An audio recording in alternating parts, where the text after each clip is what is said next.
आज एक साधक ने सवाल किया है, क्या कलयुग में मंत्र सिद्धि और भगवान का साक्षात्कार संभव है? मैं राजकुमार अपने अनुभव के आधार पर यह समझाने की कोशिश करूंगा कि आज मंत्र सिद्धि और ईश्वर की साक्षात्कार सरल है पहले के मुकाबले।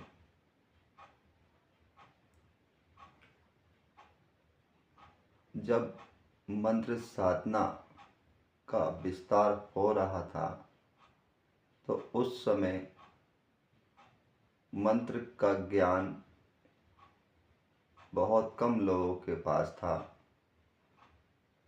जिसके वजह से सही तरीका पता ना होने के वजह से साधकों को काफ़ी समय लगता था। आज मंत्र का क्षेत्र में काफ़ी विकास हो चुका है। हमारे काफ़ी बड़े बड़े ऋषियों ने इन पे अच्छा अध्ययन कर हमें बताया कि मंत्र की सिद्धि कैसे सरलता से की जा सकती है। उन अनुभव के आधार पर हम आज मंत्र की साधना में सफलता और ईश्वर की साक्षात्कार जल्द कर पाते हैं पहले युग के मुकाबले में।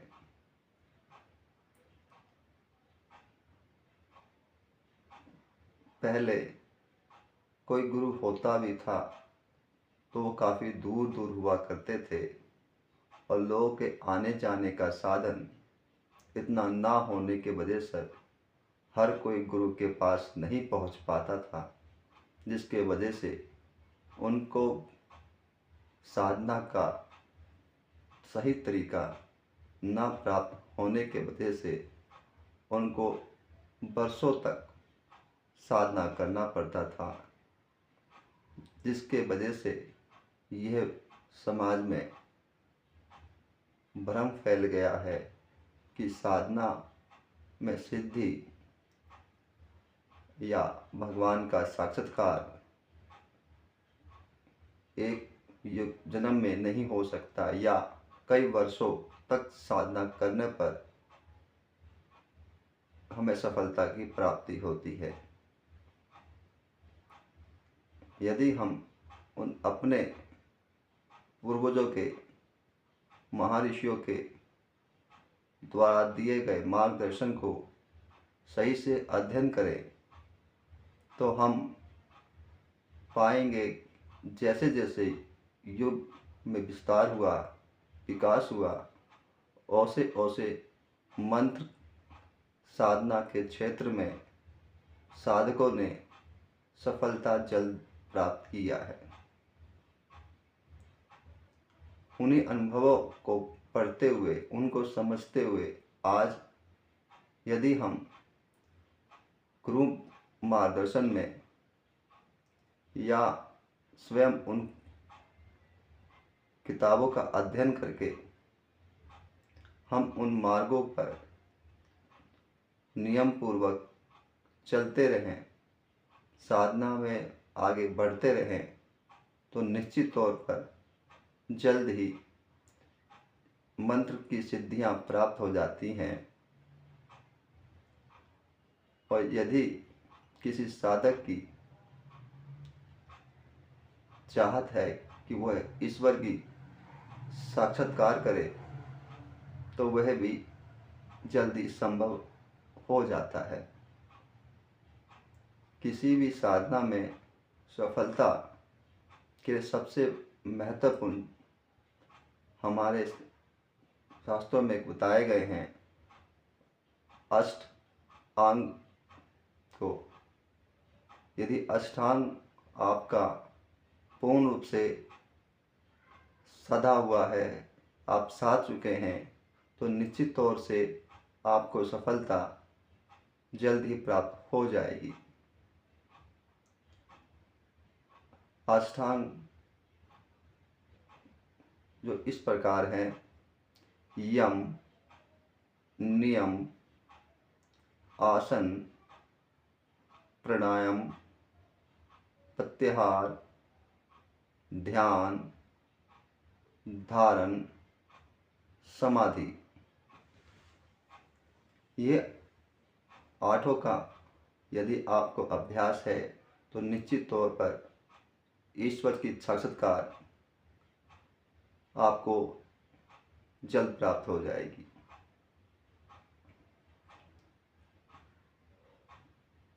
यहाँ मैं इस अष्टांग को संक्षिप्त में कुछ समझाने की कोशिश करता हूँ।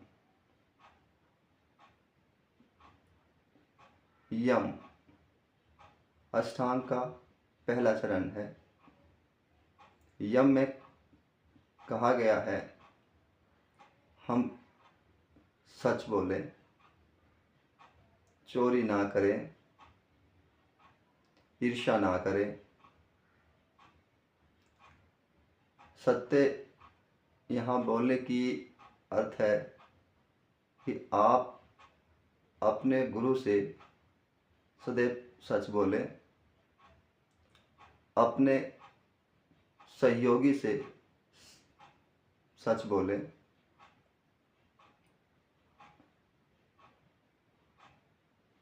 इस चोरी का भाव मन से निकाल दें, मन में किसी प्रकार की ईर्ष्या ना रखें और खुद एक क्षमामय बने। समाज द्वारा बनाए गए नियमों का पालन करते हुए जीवन का निर्वाह करें। नियम नियम आप जिस साधना को करना चाहते हैं उसके लिए जो भी नियम गुरु द्वारा बताए गए हैं या आपने खुद जो नियम बनाए हैं अपने दिनचर्या के लिए, अपने साधना के लिए, उसको सख्ती से निभाएं। आसन आसन आप कोई भी इस्तेमाल कर सकते हैं जो आप सरलता से साध सकते हैं। ऐसा कोई आवश्यकता नहीं कि आप सिद्ध आसन में या पद्म आसन में ही बैठेंगे तो सिद्धि प्राप्त हो। आपको जो भी आसन सरल लगता हो, जिसमें आप एक लंबे समय तक बैठ सकते हैं, उस आसन को साधें। आसन का अर्थ है किसी एक मुद्रा में काफ़ी लंबे समय तक स्थिरता से बैठ सके। आप चाहें तो लेट भी सकते हैं। किसी भी तरीके से आपको एक लंबे समय तक एक मुद्रा में रहने को आसन की सिद्धि कही जाती है। प्राणायाम प्राणायाम सांसों को नियंत्रण करने को प्राणायाम कहा जाता है। गहरी सांस को लेकर उसे लंबे समय तक रोक के रखना या सांस को छोड़कर देर तक बिना सांस के रहना, इसमें निपुणता प्राप्त करना प्राणायाम कहलाता है। सामान्यतः साधना में गहरी सांस लेकर उसे एक लंबे समय तक रोक के रखना काफ़ी लाभकारी होता है। ध्यान किसी चीज़ पर फोकस करना, चाहे वो गुरु कोई चीज़ पढ़ा रहा हो उस पर ध्यान देना या किसी वस्तु विशेष पर लगातार उसको देखना, स्थिरता पूर्वक या किसी शब्द पर ध्यान देना, किसी चीज़ को बार बार दोहराना भी ध्यान की स्थिति में माना जाता है। धारण, जैसे जैसे आप ध्यान का अभ्यास करते जाते हैं, आप उस वाक्य में, उस शब्द में, उस वस्तु में ध्यान के माध्यम से खोते जाते हैं। जितना अधिक समय आप खोते जा रहे हैं, वह समय धारण कहलाता है। कहने का अर्थ यह है कि यदि आप अपने सामने अपने इष्ट या गुरु की तस्वीर को देख रहे हैं, तो इतना उसमें खो जाएं कि आपको उस तस्वीर के अलावा उसके आसपास के अन्य वस्तु ना दिखाई दें। समाधि, ध्यान की स्थिति में अपने आप को खोते हुए अपने आप को पूर्ण रूप से इस शरीर से अलग महसूस करना, बाहरी चीज़ को अपने से आप देखना, अपने आप को एक शरीर के रूप में प्रत्यक्ष रूप से देखना, या इस शरीर से अपने मोह को भंग कर देना, समाधि की स्थिति कहलाती है। यदि ये 8 प्राप्त पूरे हो जाते हैं तो आप सरलता से ईश्वर का साक्षात्कार कर पाते हैं। मंत्र सिद्धि के लिए धारण तक की स्थिति पर्याप्त है। कुछ छोटे उद्देश्य की प्राप्ति के लिए ध्यान तक की स्थिति पर्याप्त है। कुछ साधकों को ईश्वर का साक्षात्कार ध्यान की स्थिति में ही हो जाता है। अब यह धारण की स्थिति आप एक दिन में नहीं ला सकते। जैसा कि अधिकतर साधक बहुत ही बेचैन रहते हैं कि मुझे तुरंत ही ईश्वर की साक्षात्कार हो जाए या मंत्र की सिद्धि हो जाए। ये संभव नहीं होता है। आप धीरे धीरे अभ्यास करके इन 8 पड़ाव को पार करें। जैसे जैसे इस पड़ाव में आप बढ़ते जाते हैं, अब वैसे वैसे आपके जीवन में सकारात्मक बदलाव आता जाता है। आध्यात्मिक और लौकिक ज्ञान आपके जीवन में आता जाता है। पहले 3 चरण में ही आप माहिर हो जाएं तो भी आपको छोटे मोटे अनुभव होने शुरू हो जाते हैं। कहने का तात्पर्य, यदि आप सिर्फ आसन को ही सही से साध लें तो भी आपको कुछ सकारात्मक बदलाव आपके जीवन में अनुभव होना शुरू हो जाता है। ध्यान और समाधि तक पहुंचने में तो बहुत सारे आध्यात्मिक अलौकिक ज्ञान प्राप्त हो जाते हैं। इसलिए मैं साधकों से कहना चाहूँगा कि धैर्य पूर्वक एक एक पड़ाव को पार करते जाएं और अपने जीवन लक्ष्य को प्राप्त करें। यम और नियम ये आपके लिए कोई कठिन कार्य नहीं है। मेहनत आसन में करनी पड़ती है।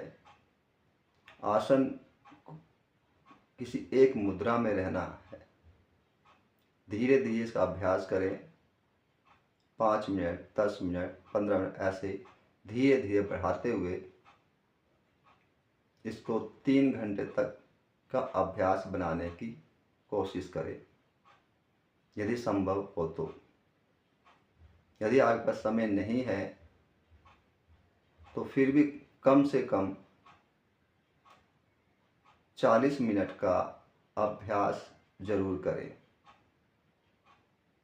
यदि 40 मिनट का आसन आप सिद्ध कर लेते हैं तो ध्यान की स्थिति में जाने में सरलता होती है।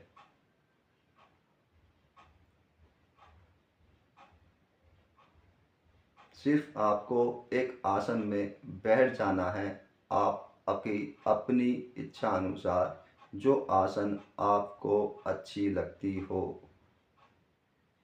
उस आसन में रोज एक निश्चित समय पर बैठ जाएं। अन्य कुछ ना सोचें, सिर्फ बैठ जाएं। मन जो कर रहा है मन को करने दें। आप सिर्फ अपने शरीर को एक मुद्रा में जो आपको अच्छा लगता हो उस मुद्रा में सुखदायी रूप से बैठ जाएं और अपने सांसों का अभ्यास गहरा करें। सांस गहरा लें और रोक दें। जितनी संभव हो सकती है रोक दें। जब लगे कि सांस नहीं रुक सकती तो उस सांस को छोड़ दें। फिर से थोड़ा देर रुकें और फिर एक गहरी सांस दोबारा से लें और फिर रोक दें। यही क्रिया आप लगातार करते रहें।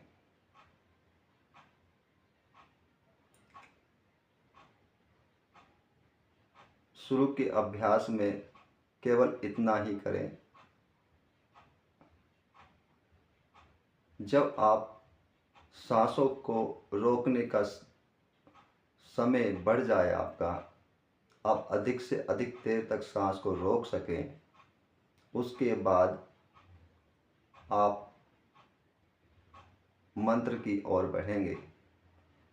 अपने गुरु से मंत्र दीक्षा प्राप्त करके मंत्र का अभ्यास शुरू करें।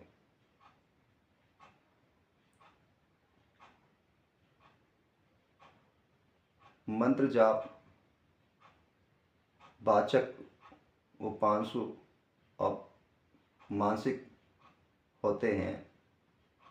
यदि आपको ईश्वर की साक्षात्कार करनी है तो मंत्र को मानसिक रखें। शुरुआत में यदि मानसिक जाप करने में असुविधा हो तो उपांशु करें और धीरे धीरे उसे मानसिक जाप में परिवर्तित करें। वाचक मंत्रों से ईश्वर की साक्षात्कार संभव नहीं हो पाता। वाचक मंत्र जब तक आप करते हैं आप चैतन्य अवस्था में रहते हैं। ये शरीर पूर्ण रूप से चैतन्य रहता है। इस भौतिक शरीर की पूर्ण रूप से कनेक्शन बनी रहती है, जिसके वजह से ईश्वर की साक्षात्कार सरल नहीं हो पाएगा। जितना अधिक अभ्यास आपका मानसिक जाप का होगा उतनी ही अधिक संभावना होगी कि आप अपने इष्ट से साक्षात्कार जल्द कर पाएं।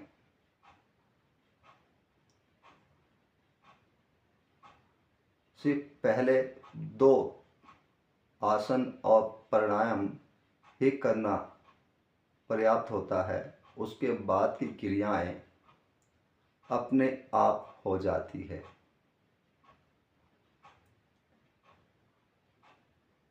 बस गुरु दीक्षा लेकर पूर्ण धैर्य और विश्वास के साथ मंत्र का जाप आरंभ रखें। आप धीरे धीरे खुद पे खुद ध्यान, ध्यान और समाधि की स्थिति में पहुंच जाते हैं।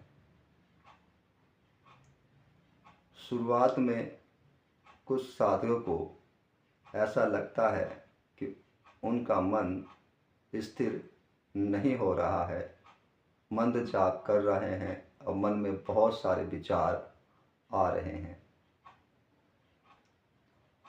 ऐसी स्थिति में उन पर ध्यान ना दें। आप केवल अपने अनुशासन और नियम का पालन करें। जो भी समय आपने या आपके गुरु द्वारा निर्धारित किया गया है, उस समय निश्चित तौर से आप आसन लगाकर अपना मंत्र अभ्यास आरंभ करें। आपका काम है कर्म करना, फल ईश्वर स्वयं देते हैं। आप सिर्फ कर्म कीजिए, मन खुद पे खुद एक समय बाद स्थिर हो जाएगा। अच्छे बुरे भाव आने का कोई महत्व नहीं होता है यदि आपने गुरु से मंत्र दीक्षा प्राप्त कर कर मंत्र का अभ्यास कर रहे हैं। यदि आप बिना मंत्र दीक्षा के अभ्यास कर रहे हैं, ऐसी स्थिति में बुरे विचार आपके लिए हानिकारक हो सकते हैं। जैसा आप अक्सर काफ़ी किताबों में या अन्य माध्यमों से आपने सुना होगा, साधना करते समय भिन्न भिन्न तरह की असुविधाएं होती हैं। ऐसा कुछ नहीं होगा यदि आपने गुरु से मंत्र दीक्षा लेकर साधना करेंगे। वह स्थिति तभी आती है या तो आप मंत्र दीक्षा बिना लिए साधना कर रहे हैं, या आप अपने मंत्र से विश्वास खो रहे हैं। आप पूर्ण रूप से अपने मंत्र पर, अपने इष्ट पर विश्वास और धैर्य रखें। मंत्र आपको कभी कोई नुकसान नहीं पहुंचाता यदि आप मंत्र का अभ्यास मंत्र दीक्षा के साथ कर रहे हैं। मंत्र का पूरा भाव जान के कर रहे हैं तो आपको कभी किसी तरह की असुविधा नहीं होती है। मंत्र जाप करते समय अपने सामने जो भी कुछ हो, दीवार या कोई भी बाधा, कम से कम 1.25 मीटर दूर हो। आप जितने करीब दीवार या अन्य किसी धातु के होंगे, संभावना है आपको असुविधा हो। कोशिश करें अपने चारों ओर कम से कम 1.25 मीटर या 2 मीटर की दूरी चारों ओर हो। ये संभव हो यदि आप अपने घर पे कर रहे हैं और एक कमरा आपका साधना का है, तो कोशिश करें साधना बीच में करें, आपको असुविधा कम से कम होगी। यदि आप किसी कोने में एक साइड करते हैं तो ऐसी स्थिति में कुछ असुविधाएं होती हैं। लेकिन वो जानलेवा नहीं होती है, न ही कोई घातक होती है। वो सिर्फ आपको भ्रम उत्पन्न कर सकती है यदि आप किसी किनारे में बैठ के करते हैं। क्योंकि जब आप साधना कर रहे हैं तो आपके चारों ओर एक ऑरा बन रहा है, एक इलेक्ट्रोमैग्नेटिक फोर्स बन रही है जो आपको डिस्टर्ब करती है। यदि वो किसी भी वस्तु से टकराती है तो उसमें विकर्षण उत्पन्न होती है, जिसके वजह से हमें ऐसा महसूस होता है कि हमारे आसपास कोई है या हमें कोई धक्का महसूस हो रहा है। ये आपकी खुद की इलेक्ट्रोमैग्नेटिक फोर्स के वजह से होती है, जो आपके मंत्र जाप या ध्यान करने से उत्पन्न हो रही है। उससे लोग घबरा जाते हैं और डर जाते हैं। कोई भी बुरी शक्ति नहीं आती है ईश्वर के नाम लेने से। ईश्वर सकारात्मक ऊर्जा है। आपके पास सदैव सकारात्मक ऊर्जा ही आती है ईश्वर का नाम लेने से। ऐसा माना जाता है कि जब आप ईश्वर का नाम लेते हैं तो आपके पास बुरी ऊर्जा आती है।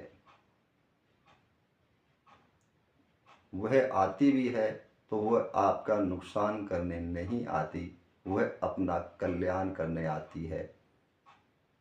क्योंकि जब आप मंत्र जाप कर रहे हैं तो ब्रह्मांड से जो सकारात्मक ऊर्जा आ रही है वह आपके आसपास के पूरे वातावरण में आ रही है। उस पूरे दायरे में जो भी ऊर्जा है, जो भी व्यक्ति है, जो भी जीव हैं, उन सभी को उस सकारात्मक ऊर्जा का लाभ प्राप्त हो रहा होता है। इसी कारण से वो नेगेटिव ऊर्जा भी अपना कल्याण करने के लिए उस दायरे में आकर बैठना पसंद करती है, ताकि उसका भी कल्याण हो, ना कि वो साधक को नुकसान पहुंचाने की चाहत रखते हैं। आप पूर्ण रूप से अपने इष्ट और मंत्र पे विश्वास रखें, धैर्य रखें। आपका जो भी साधना है, जो भी कार्य है, वो पूर्ण रूप से सिद्ध होता है यदि आप अपने नियम आसन के पक्के हैं। नियम और आसन के पक्के होने पर ही मंत्र की सिद्धि प्राप्त होती है। ये दोनों यदि आपके पक्के नहीं हैं तो सिद्धि की संभावना कम हो जाती है। इसीलिए अधिक से अधिक कोशिश करें आपका आसन सिद्ध हो। जितना अच्छा आपका आसन सिद्ध होगा, जितने अच्छे आप अपने नियम के पक्के होंगे, उतना अधिक संभावना है कि आप अपने साधना में सफल होंगे। यदि फिर भी कोई कहता है कि आपके आसपास कोई ऊर्जा आती है या कुछ ऐसा करती है या ऐसा करती है, तो यह सिर्फ आपके मन में चल रहे भ्रम के वजह से है, जो आपने भिन्न भिन्न लोगों से सुना है। वो आपके मन में एक ख्याली पुलाव पकाकर आपको डरा रही है।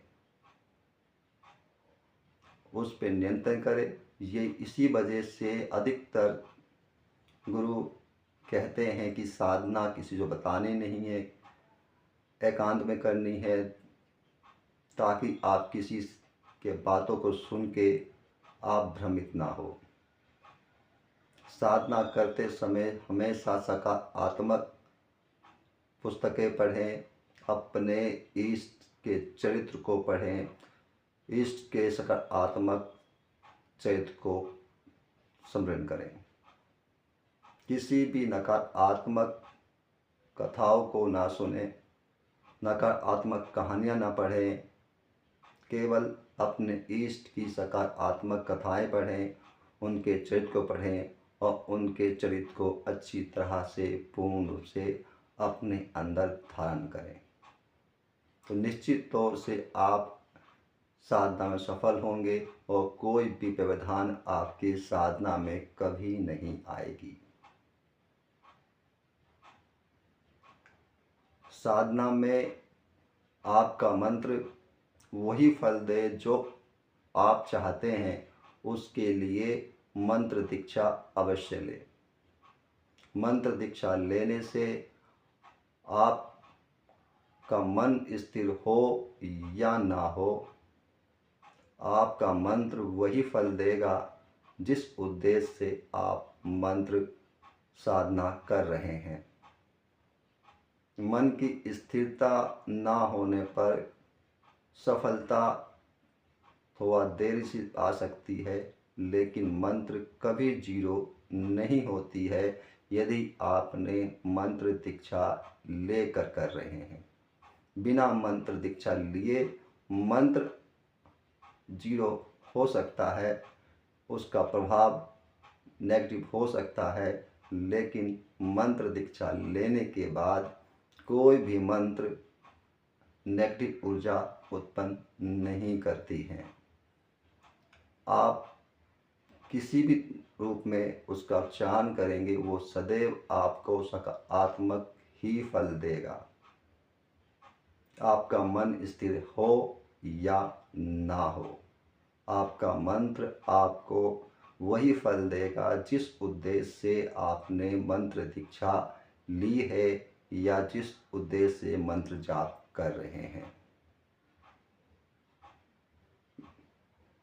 मंत्र दीक्षा का सबसे ज़्यादा फायदा यही होता है कि साधक की सफलता की संभावना बढ़ जाती है, साधना में नकारात्मक ऊर्जा उत्पन्न नहीं होती है। मन स्थिर हो या ना हो, साधक को उसके मंत्र जाप का फल अवश्य प्राप्त होता है। इसीलिए साधक को संभव जितना हो अधिक से अधिक संभव भावना उत्पन्न करनी चाहिए कि कोई भी मंत्र जाप या साधना गुरु से मंत्र दीक्षित होने के बाद करे। गुरु दीक्षा लेने के बाद मंत्र अभिमंत्रित माला का उपयोग यदि साधना में करते हैं तो साधना की संभावना कई गुना बढ़ जाती है। साधना में जितनी अधिक सामग्री आप मंत्र अभिमंत्रित लेंगे, उतनी अधिक संभावना होगी आपकी साधना जल्द सफल हो।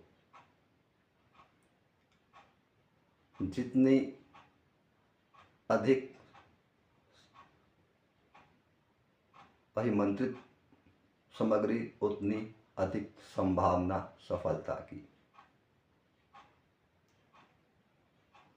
माला काफ़ी महत्वपूर्ण होता है आपके जाप के लिए। कुछ लोगों का कहना है कि माला बिना भी जाप किया जाए, आप कर सकते हैं। उस समय जब आप एक स्वार्थी बनकर साधना करना चाहते हैं, स्वार्थी लोगों के लिए बिना माला के जाप कर सकते हैं। यदि आप ये चाहते हैं कि आपके द्वारा मंत्र से उत्पन्न ऊर्जा आपके परिवार के लिए, आपके आने वाले पीढ़ी के लिए कार्य करे, आपकी ऊर्जा संचित रहे आपके कुल के लिए, तो आपको माला और यंत्र का उपयोग करना ही चाहिए।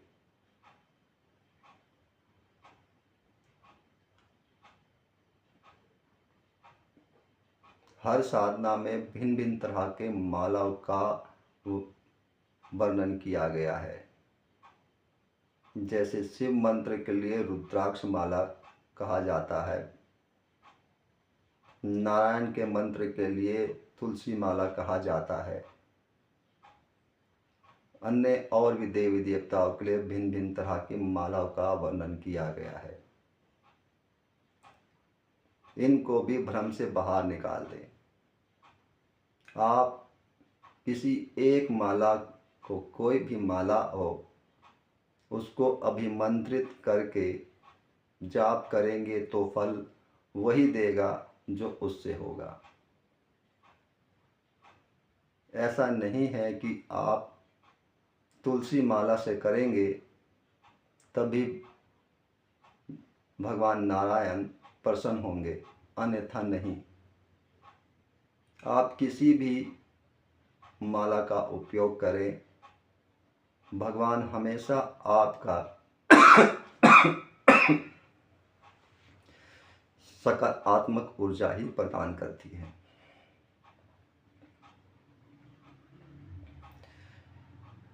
इसलिए उन भ्रमों से बाहर निकले।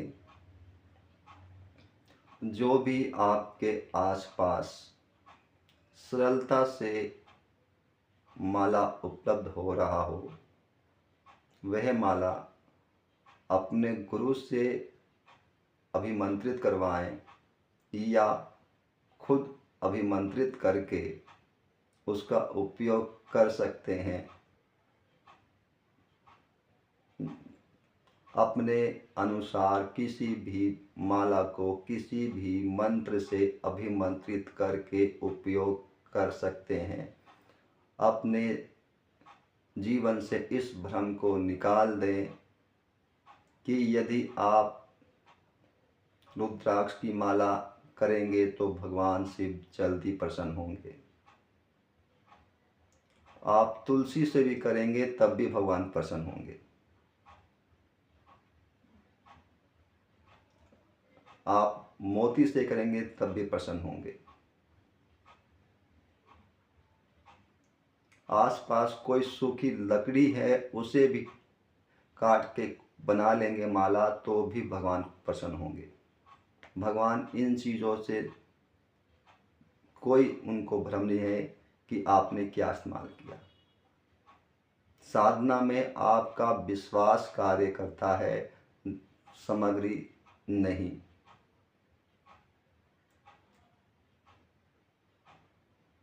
आप जिस वस्तु को, जिस रतन को, जिस पेड़ को आप माला बनाकर अभिमंत्रित करेंगे, भगवान की ऊर्जा, मंत्र की ऊर्जा उसमें स्थापित होगी।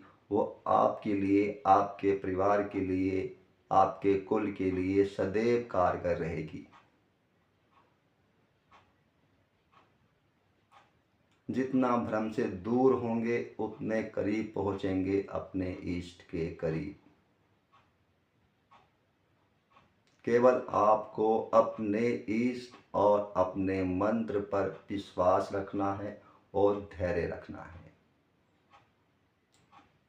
मंत्र साधना या आध्यात्मिक सफलता का मूल रहस्य केवल यही दो हैं, विश्वास और धैर्य।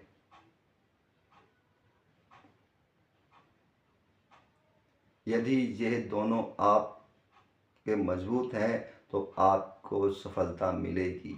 आप कोई भी वस्तु उपयोग करें, आपको सफलता मिलेगी।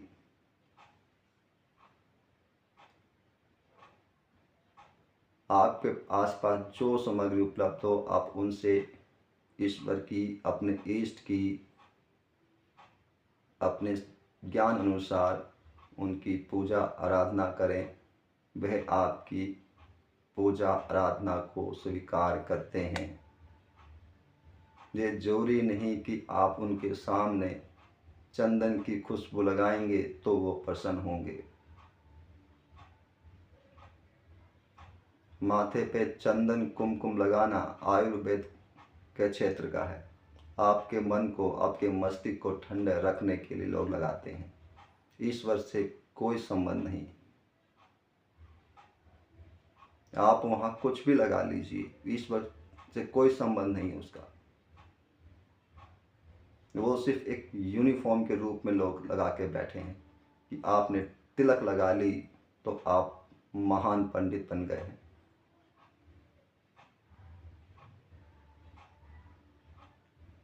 आप के पास जो भी है, यदि आपका माथा गर्म हो रहा है मंत्र जाप करने से, आप आज्ञा चक्र पे आप ध्यान कर रहे हैं, तो आपको तिलक लगा लेना चाहिए,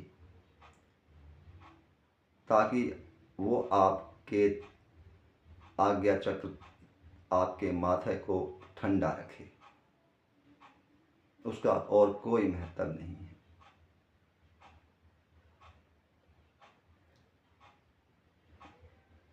ईश्वर आपके तिलक लगाने ना लगाने से को कोई फर्क नहीं पड़ता है। ऐसे बहुत सारी कथाएं आपको मिल जाएंगी जहां नियम पर कोई ध्यान नहीं दिया गया, लेकिन ईश्वर फिर भी सामने प्रत्यक्ष होकर अपने भक्त को दर्शन भी देते हैं और वरदान भी देते हैं।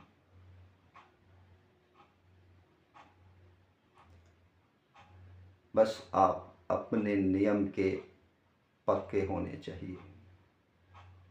मंत्रों पर भी ना ज़्यादा ध्यान दें। आपने कोई किताब उठा ली, उसके अंदर कोई मंत्र देख रहे हैं, ऐसे मंत्र हैं जो आप उच्चारण नहीं कर पा रहे हैं, छोड़ दीजिए, कोई बात नहीं है। उसे अपनी भाषा में बोलिए, आपको वह मंत्र भी काम करेगा। उदाहरण के लिए आप देख सकते हैं, पढ़ सकते हैं वाल्मीकि कथा।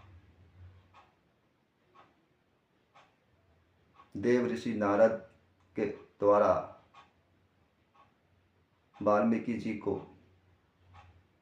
मंत्र दीक्षा जो दिया गया, उसी मंत्र दीक्षा के माध्यम से उन्होंने राम की साधना की और राम भक्ति को प्राप्त किया। ऐसा हमारे किताबों में उपलब्ध है ऐसे वर्णन कि नारद जी ने उन्हें राम बोलने के लिए कहा, लेकिन वह राम ना बोलकर मरा बोलते रहे और उनके लिए मरा ही वह मंत्र बना जिससे राम उपस्थित हुए। कहने का तात्पर्य यह है, जब गुरु ने मरा को राम बना दिया तो मरा उच्चारण करने से राम ही आएंगे, मरा नहीं। इसलिए मंत्र की शुद्धि पर ना ध्यान दे, आपके गुरु द्वारा दिए गए मंत्र को उच्चारण करें, चाहे वो कैसा भी मंत्र हो। मंत्र दीक्षा प्राप्त करने वाला मंत्र वो काम करेगा जिस उद्देश्य से गुरु ने मंत्र आपको दिया है।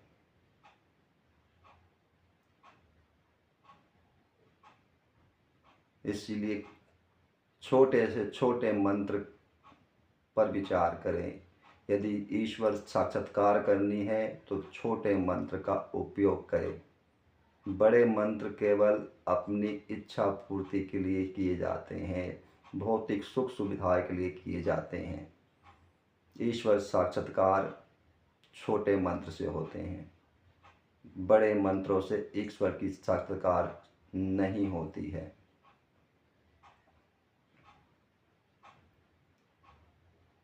तो यदि आपको अपनी भौतिकता की ओर जानी है तो बड़े मंत्र उच्चारण कर सकते हैं। उनमें अपनी इच्छा साफ व्यक्त करनी चाहिए। अधिकतर लोग अपनी इच्छा को अपने इष्ट के सामने व्यक्त नहीं कर पाते।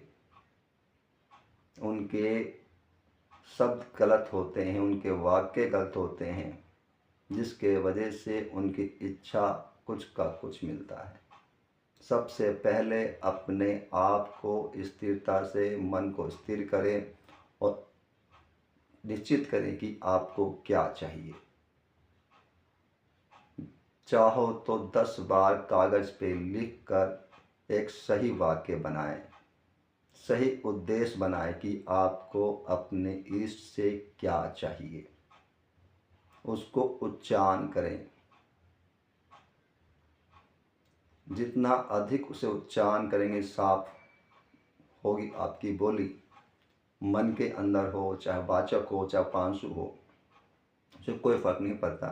आपका वाक्य साफ होना चाहिए। आप क्या चाह रहे हैं वह साफ होना चाहिए। आपको समझ आना चाहिए आप क्या मांग रहे हैं, क्यों मांग रहे हैं।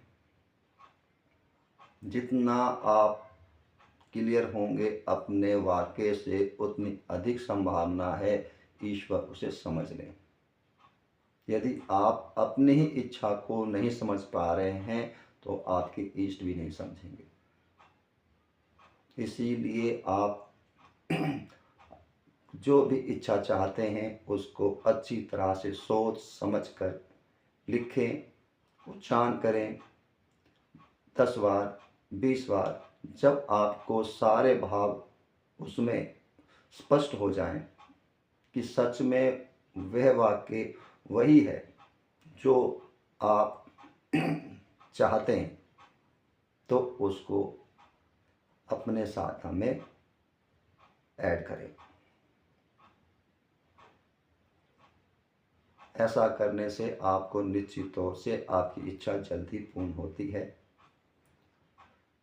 कोई भी सामान्य भौतिक सिद्धि, भौतिक इच्छा की पूर्ति जिसमें समय सीमा ना हो, ऐसी इच्छाएं 6 महीने के अंदर आपको सकारात्मक परिवर्तन आपको दिखते ही हैं। यदि जिसके अंदर कोई समय निश्चितता है, वह समय से पूर्ण नहीं हो सकता, तो उनके लिए आपको इंतजार करना चाहिए। अन्यथा कोई भी कार्य हो वह 6 महीने के अंदर आपके आसपास वातावरण में सकारात्मक परिवर्तन निश्चित तौर से दिखता है और दिखना ही चाहिए। यदि कोई मंत्र जाप आप कर रहे हैं और 6 महीने से अधिक हो चुका है और कोई सकारात्मक परिवर्तन नहीं हो रहा है, तो यह मान लीजिए कि आप अपनी इच्छा को सही से नहीं बोल रहे, या आपको अपने मंत्र पर विश्वास नहीं है, या आप अपने नियम के पक्के नहीं हैं। कोई भी इच्छा 6 महीने के अंदर अंदर आपको सकारात्मक परिवर्तन दिखना चाहिए, बदलाव दिखना चाहिए आपके जीवन में। कोई भी साधना करें, इससे अधिक समय नहीं लगता कोई भी मंत्र को आपके जीवन में प्रभाव डालने के लिए। यदि किसी एक मंत्र को लगातार अभ्यास कर रहे हैं, वह 6 महीने तक आपके जीवन में कोई सकारात्मक परिवर्तन उत्पन्न नहीं कर रहा है, तो आसपास अपने गुरु को ढूंढें, उचित गुरु के मार्गदर्शन में सलाह लें, पूछें, समझें और फिर साधना करें। 6 महीने के अंदर हर मंत्र सकारात्मक परिवर्तन देता ही है। एक नए से नए साधक के लिए 6 महीने पर्याप्त है सकारात्मक परिवर्तन के लिए। अभ्यासी के लिए तो वो 1.5 से 2 महीने में ही असर दिखाना शुरू कर देता है। बिल्कुल नौसिखिया जो है, बिल्कुल जीरो से जो स्टार्ट करता है, उनके लिए 6 महीने की सीमा पर्याप्त है। इसलिए मंत्र दीक्षा प्राप्त करके अपनी साधना आरंभ करें, अपनी इच्छा व्यक्त करें, अपने नियम आसन के पक्के हों और धैर्य पूर्वक अपनी मंत्र साधना करें। सफलता आपके चरणों में होगी, आपके मार्ग में होगी। ईश्वर आपको पूर्ण रूप से आप पे अपनी कृपा की वर्षा करेंगे, आपकी समस्त मनोकामना पूर्ण होगी। मन से डर निकाल दें कि ईश्वर का साधना करेंगे तो कुछ घटित होगा, कुछ घटित नहीं होता। केवल मंत्र साधना, मंत्र जाप आपके जीवन में सकारात्मक परिवर्तन उत्पन्न करता है। दूसरे के जीवन में ना सोचें कि दूसरे जीवन कुछ कर रहे हैं। आप अपने जीवन में करें, क्योंकि साधना आप कर रहे हैं तो आपके जीवन में सकारात्मक परिवर्तन होगा। आप पॉजिटिव होंगे, आपका ऑरा पॉजिटिव होगा। उस ऑरा के पॉजिटिव से लोग आकर्षित होकर आपके मदद के लिए आते हैं, आपके कार्य सिद्धि के लिए आते हैं। आपका मंत्र, आपकी ऊर्जा दूसरे में जीवन में परिवर्तन नहीं कर रहा है। हर ऊर्जा आपके जीवन में परिवर्तन कर रहा है, आपके ऑरा को और अधिक आकर्षक बना रहा है और अधिक चुंबकीय प्रभाव से भर रहा है, जिसके वजह से आसपास के लोग जिस उद्देश्य से आप कार्य करें उससे संबंधित लोग उस ऑरा में आने से आपके लिए मददगार साबित होते हैं, ना कि आप किसी के जीवन में कोई परिवर्तन कर रहे हैं। आप प्रार्थना कर सकते हैं। प्रार्थना करने से आपकी जो ऊर्जा उत्पन्न हो रही है आपके अंदर, वह ऊर्जा उसके कार्य सिद्धि के लिए आकर्षित कर सकती है। आप माध्यम बनेंगे। आपके ऊर्जा से प्रभावित होकर कोई व्यक्ति उस तक मदद करने जा सकता है। साधना क्योंकि आपने की है तो फल भी आपको मिलेगा। आपने उस ऊर्जा को जिसमें स्थापित की है वो आपके कुल को मिलेगा, आपके परिवार को मिलेगा। ऐसा नहीं कि वो किसी और को काम करेगा। वह एक दूसरे के लिए काम तब करेगा जब आप वह किसी को सौंपते हैं, देते हैं, तो वह काम करेगा, अन्यथा काम नहीं करेगा। मंत्र की, ईश्वर की, सबकी एक चेतना होती है। वह बड़े वफादार होते हैं। वह उन्हीं के लिए काम करते हैं जिन्होंने उनके लिए सेवा की है। जिस तरह आप किसी कंपनी में काम करते हैं तो कंपनी आपको सैलरी देती है, दूसरे को नहीं देती है। उसी तरह मंत्र, ईष्ट, परम शक्ति, परमात्मा, इस ब्रह्मांड को चलाने वाली ऊर्जा, वो उसी को फल देती है जो वह काम करती है। जिसने मेहनत की है उसी को उसका फल प्रदान करती है। कोई दूसरा उसकी ऊर्जा को, कोई दूसरा कोई उसकी पुण्य को नहीं चुरा सकती। इसीलिए धैर्य पूर्वक अपने ईश्वर विश्वास रखें। जो भी कार्य कर रहे हैं वह आपके परिवार के, आपके कुल के लिए हमेशा हितकारी होगा। आपके परिवार को, आपके कुल में समृद्धि, सुख समृद्धि बढ़ाएगा, खुशहाली बढ़ाएगा। अपने ईश्वर पर विश्वास करें। अपने गुरु के मार्गदर्शन में सदैव अपने इष्ट की सेवा में लगे रहें। दिन में 24 घंटे के अंदर कम से कम 40 से 45 मिनट अपने इष्ट के चरण में समर्पित कर दें। ध्यान के लिए समर्पित कर दें, मंत्र जाप के लिए समर्पित कर दें। बस ये 40 से 45 मिनट आपके जीवन को, आपके परिवार के जीवन को, आपके पूरे कुल के जीवन में सकारात्मक परिवर्तन लाने के लिए पर्याप्त है। यदि आपका समय है तो इससे अधिक दें। जितना अधिक से अधिक समय आप ईश्वर के शरण में रहेंगे उतने अधिक से अधिक सकारात्मक परिवर्तन आपके जीवन में रहेगी। उतने लंबे समय तक आपके जीवन में स्थिरता बनी रहेगी। सुख समृद्धि, खुशहाली, शांति आपके और आपके कुल में बनी रहे, ऐसी कामना के साथ मैं आप लोग को यही कहना चाहूँगा कि आप पूर्ण रूप से नियम के पक्के बन के, आसन के पक्के बन के, धैर्य के साथ, विश्वास के साथ अपने इष्ट का मंत्र जाप करें, ध्यान करें। समय समय पर अपने गुरु से मंत्र दीक्षा लेते रहें ताकि आप के कर्मों के द्वारा, आपके आसपास के लोगों के कर्मों के द्वारा जो दोष आप आपको लग रहे हैं, जो आपके ऑरा में नेगेटिव ऊर्जा आ रही है, उनको साफ किया जा सके। मंत्र दीक्षा आपके आसपास के ऑरा में आ रहे अवरोधों को समाप्त कर सकारात्मक ऊर्जा को आपके अंदर प्रवाहित होने में मदद करती है। इसलिए मंत्र दीक्षा सदैव कारगर होती है। मंत्र दीक्षा समय समय पर अपने गुरु से लेते रहना चाहिए, ताकि आपका जीवन आपके ईश्वर के प्रति समर्पित रहे। आप लगातार अपने ईश्वर के साथ आनंद में जीवन व्यतीत करें। इसी उम्मीद के साथ कि आप मेरे ने जो समझाए कोशिश की उनको समझ गए होंगे और धैर्यपूर्वक आप अपने इष्ट के सेवा में लगेंगे और अपनी हर मनोकामना पूर्ण करते हुए अपने जीवन लक्ष्य को प्राप्त कर अपने इष्ट के शरण में समर्पित हो जाएंगे। अभी के लिए इस धन्यवाद।